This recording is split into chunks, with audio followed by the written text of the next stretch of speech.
So this is just an example how to get information from price list to the order table.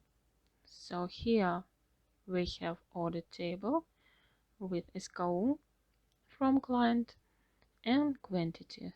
So we need to get the price and product name from here. You can use lookup function to get the price. So enter and lookup, lookup value. This is SKU. What we need to find? Next, the table array. You can go to the price list table and just put it in the formula. The next, this is a column index. So the price is in the third column. So we passed 3 here.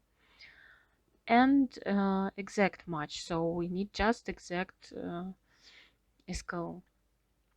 And when we can find product name the same way with the lookup.